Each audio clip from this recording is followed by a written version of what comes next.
आज इस देश की कार्यपालिका जो वर्किंग बॉडी है, इस देश की सत्ता चलाती है, उसमें अगर देखा जाए तो ज़्यादातर मुख्यमंत्री, ज़्यादातर कैबिनेट मंत्री SC ST OBC में से नहीं होते। SC ST OBC में से अभी भी आप अगर पूरे भारत के राज्यों की कैबिनेट को अगर खंगालोगे तो SC ST OBC की 80% आबादी में से कैबिनेट मंत्री मिलेंगे 5%, 7%, 10%। कैबिनेट मंत्री नहीं है तो सेक्रेटेरिएट में अगर देखा जाए, सेक्रेटेरिएट जहाँ नीति निर्धारण होता है, देश की नीतियाँ बनती है, वहाँ पर बहुत बड़ा घोटाला चल रहा है। वहाँ घराने चलते हैं, पीढ़ियों से फिक्स है, उन्हीं घरों के लोग सेक्रेटेरिएट में कब्जा जमाए बैठे हैं पीढ़ियों से। तो वो लोग कौन है? वो है 10%, 15% आबादी में से। SC ST OBC में से 5% लोग भी अभी तक सेक्रेटेरिएट में नहीं है। मुख्य रूप से जहाँ नीति निर्धारण होता है, कार्यपालिका से भी ये भारी पड़ती है। अगर कैबिनेट को अपन कार्यपालिका माने, हालांकि कार्यपालिका का हिस्सा है ये भी, सेक्रेटेरिएट भी कार्यपालिका का हिस्सा है। एक छोटा सा पटवारी, ग्राम सेवक, अध्यापक, वो भी कार्यपालिका का हिस्सा है। तो अगर देखा जाए तो सेक्रेटेरिएट में अगर अपन देखेंगे, हमारे देश के सेक्रेटेरिएट में 95% आरक्षण है। वो जो परंपरागत आरक्षण, सनातन आरक्षण, उन लोगों का अभी भी वहाँ पर 95% कब्जा है। 5% मुश्किल से SC ST OBC के लोग वहाँ पहुँच पाते हैं। सेक्रेटेरिएट के बाद में अन्य प्रशासनिक सेवाओं को अगर देखें तो वहाँ भी स्थिति नाजुक है। कार्यपालिका के बाद में दूसरी सबसे बड़ी अगर अपन संस्था समझें तो इस देश में है व्यवस्थापिका। व्यवस्थापिका में एक संसद के दोनों सदन और राष्ट्रपति आते हैं। राष्ट्रपति,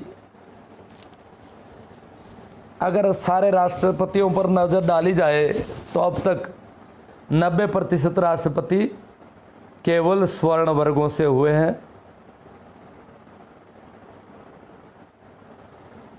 अगर दोनों सदनों को अलग अलग देखा जाए तो राज्यसभा में अभी भी केवल 5% SC ST OBC के लोग पहुंच पाते हैं। राज्यसभा में संवैधानिक आरक्षण की व्यवस्था नहीं की गई। सारे लोग पूंजीपति, मिल मालिक, बड़े बड़े सेलिब्रेट, बड़े बड़े धनपति राज्यसभा में पहुंच जाते हैं। 5% लोग मुश्किल से इन तबकों में से आते हैं। दूसरा अगर देखें, लोकसभा में SC ST OBC को जाति के आधार पर आरक्षण है। हालांकि पॉलिटिकल पार्टियों की हाँ में हाँ मिलाने के लिए वो रोक बैठे रहते हैं, वहाँ पर मेज थपथपाने का काम बखूबी करते हैं। SC ST को आरक्षण है, OBC को आरक्षण नहीं है। OBC की आबादी आधी से ज़्यादा, OBC के लोकसभा सदस्य 20%। ये घोटाला कैबिनेट में तो खैर कौन लेगा इनको।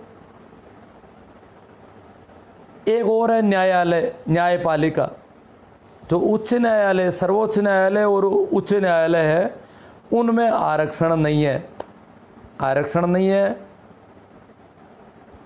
और वहाँ पर कोई विशेष परीक्षाओं का मामला भी नहीं है। तो वहाँ क्या हो रहा है? वहाँ घराने चलते हैं, न्यायिक घराने इस देश में, मिश्रा, जैन, लोढ़ा, बड़े न्यायिक घराने चल रहे हैं। और वो कुछ तो ऐसे घराने हैं जिनके एक एक परिवार में से 3-3 मुख्य न्यायाधीश है गए इस देश के। तो वो घरानों में से ही सुप्रीम कोर्ट और हाई कोर्ट चल रहे हैं। आम जनता का वहाँ पर कोई भी लेना देना नहीं है इस देश की। तो काफ़ी चर्चा कर ली आरक्षण पर। मैं 1-2 और भी सेशन लूँगा, लाइव सेशन।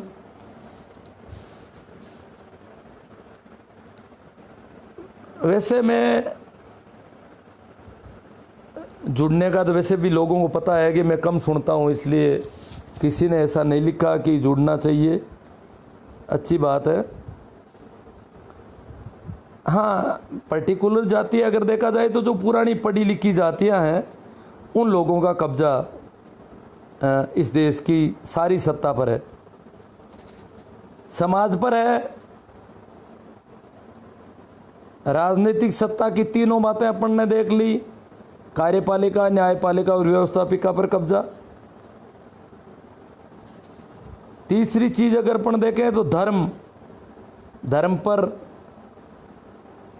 सारे वही लोग हैं, मुल्ला, मौलवी, पंडे, पुजारी, शंकराचार्य, इमाम, पोप, पादरी, वही विशेष वर्ग। आम जनता का धर्म में आम जनता का काम इतना ही है कि कितना कमाया उसमें से हिस्सा दे दो। सिर्फ जो पसीना बहाया है और उस पसीने का जो प्रतिफल मिला है वो इन मुल्ले, मौलवियों, पंडे, पुजारियों, शंकराचार्य, इमामों के घर भरने के लिए है। तो धार्मिक मामला तो पूरा ही इनके कब्जे में है।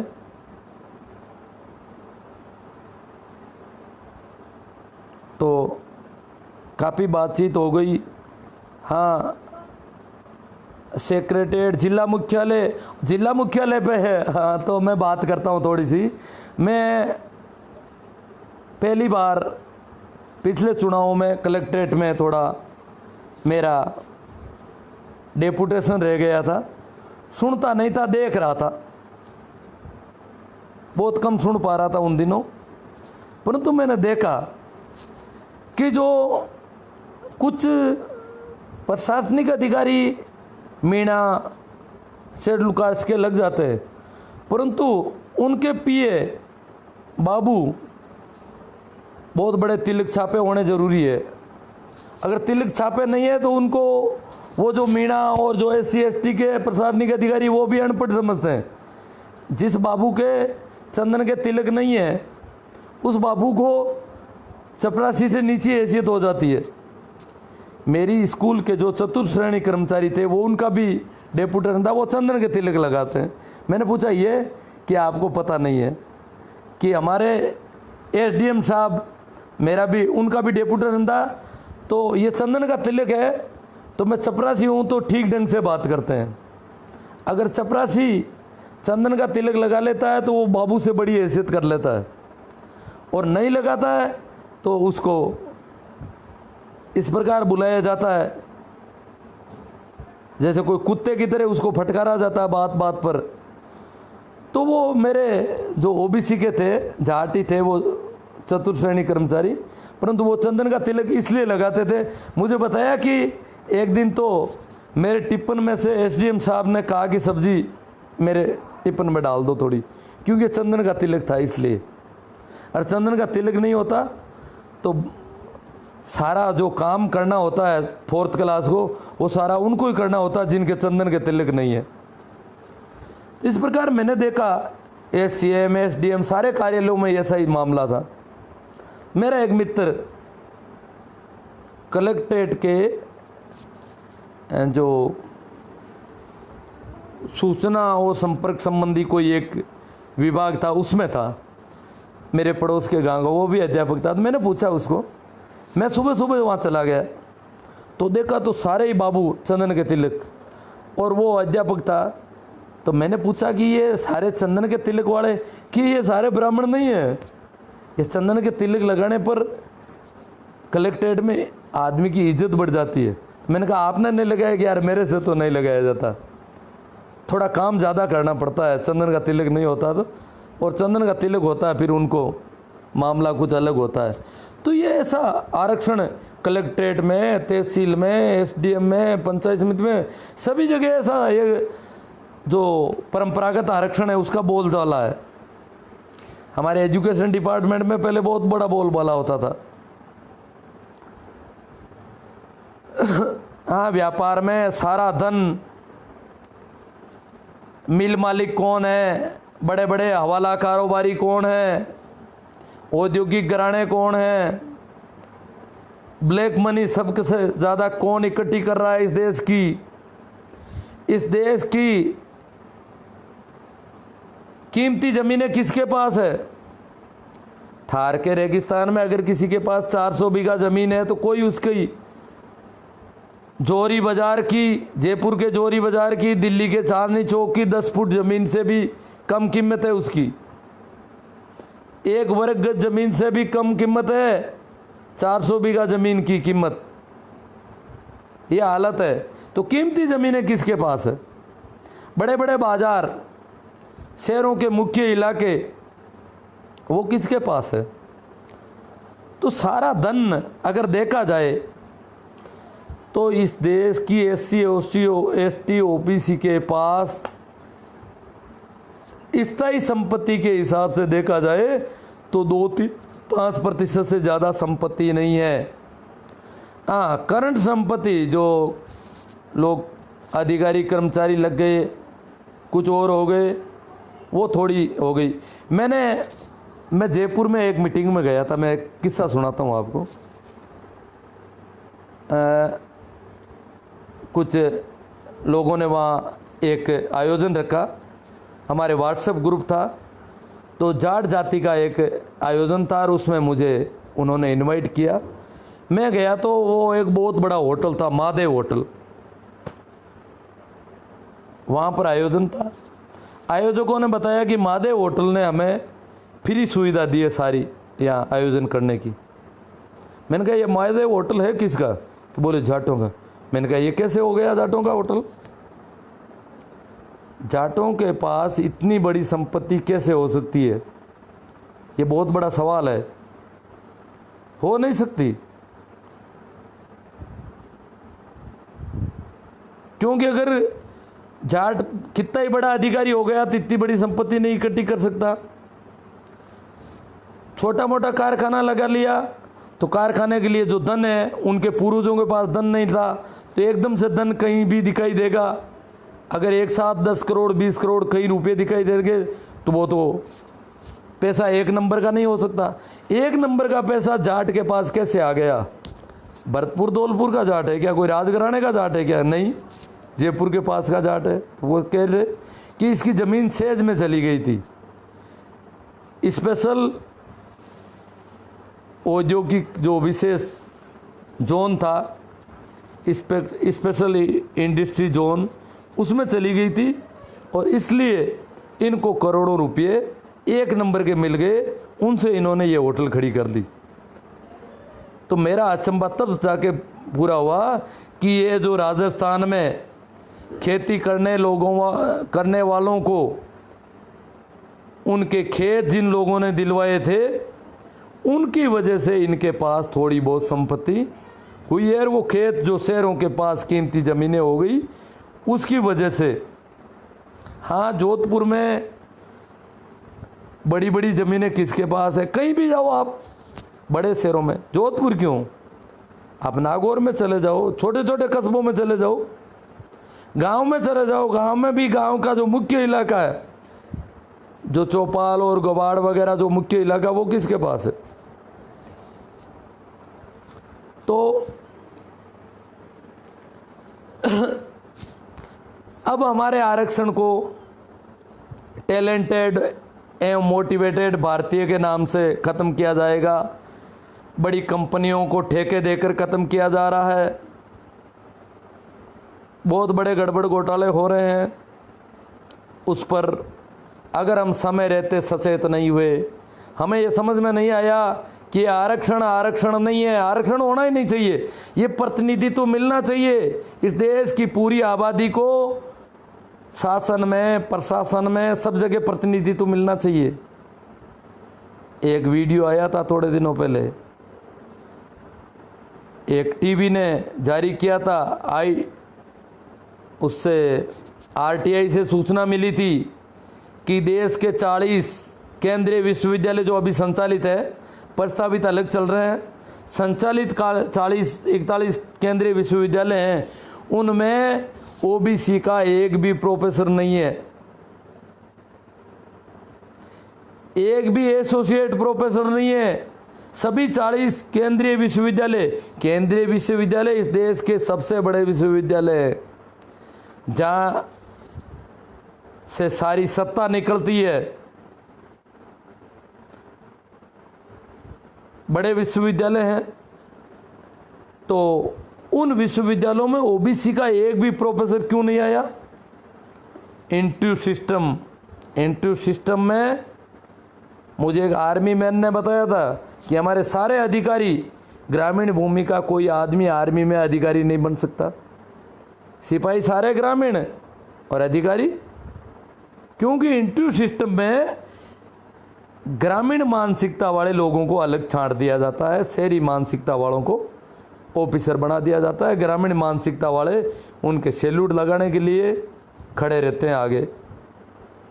तो इसी प्रकार सभी केंद्रीय विश्वविद्यालयों के हजारों प्रोफेसरों में एक भी ओबीसी एससी एसटी का, ओबीसी का नहीं, एससी एसटी तो आरक्षण की वजह से प्रमोशन में आरक्षण है एससी एसटी के, ओबीसी को आरक्षण मिले 28 साल हो गए, परंतु प्रोफेसर किसी को नहीं बनने दिया। आज भी इतने केंद्रीय विश्वविद्यालयों में, बड़े बड़े केंद्रीय विश्वविद्यालय, डीयू, जेएनयू, किशनगढ़ जो राजस्थान का केंद्रीय विश्वविद्यालय, इस प्रकार राजस्थान में एक केंद्रीय विश्वविद्यालय, एक गुजरात में है, तो अलग अलग हर एक स्टेट में, लगभग बड़े स्टेट में एक एक विश्वविद्यालय है। तो ये बहुत बड़े विश्वविद्यालय हैं जहाँ पर हजारों प्रोफेसर हैं, उनमें एक भी ओबीसी का नहीं, क्योंकि ओबीसी को आरक्षण नहीं।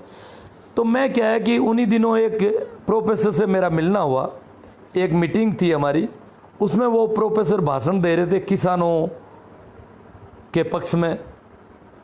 तो मैंने समझा कि ये शायद कोई किसान है, कोई गुजर है, कोई जाट है, कोई माड़ी है, कोई बिश्नोई है, इनमें से कोई होंगे। तो वो किसानों के साथ जो दुर्व्यवहार हो रहा है इस देश पे, उस पर उस काफ़ी बोले, सामाजिक शोषण, राजनीतिक शोषण। उनका भाषण खत्म हुआ, कार्यक्रम खत्म हुआ, तो मैंने उनका फ़ोटो ले लिया था, उनका चेहरा मैंने, जब हम भोजन कर रहे थे तो मैंने उनको ढूंढ निकाला, जाके उनसे बोला, कम सुन रहा था फिर भी मैंने कहा, भाई साहब आपने वो भाषण दिया था क्या? हाँ। तो आपने बताया था कि मैं सेंट्रल यूनिवर्सिटी में प्रोफेसर हूँ। कहाँ हूँ? तो एक टीवी न्यूज़ चल रही है, आरटीआई की अखबारों में भी खबर आई है कि सेंट्रल यूनिवर्सिटी में पूरे भारत में कहीं पर भी ओबीसी का कोई प्रोफेसर नहीं है। उन्होंने बोला, मैं तो मीणा हूँ, मैं एसटी के आरक्षण की वजह से हूँ, ओबीसी का कोई प्रोफेसर अभी तक नहीं है। मैंने कहा क्यों नहीं है? कि बोले हम लोगों को आरक्षण है इसलिए हमें तो प्रोफेसर बना दिया जाता है। हालांकि हमें भी पूरा नहीं बनाया जाता, जितना आरक्षण है उतने हम भी नहीं है, परंतु ओबीसी तो आरक्षण नहीं होने की वजह से पिछड़ जाती है रोज़, और इसलिए ओबीसी का आज तक कोई एक प्रोफेसर नहीं बन सका पूरे भारत में, जिसकी 60% आबादी है। पूरे भारत में प्रोफेसर बनने जाए योग्यता का लड़का ओबीसी के किसी परिवार में आज तक जन्म ही नहीं लिया इस देश में।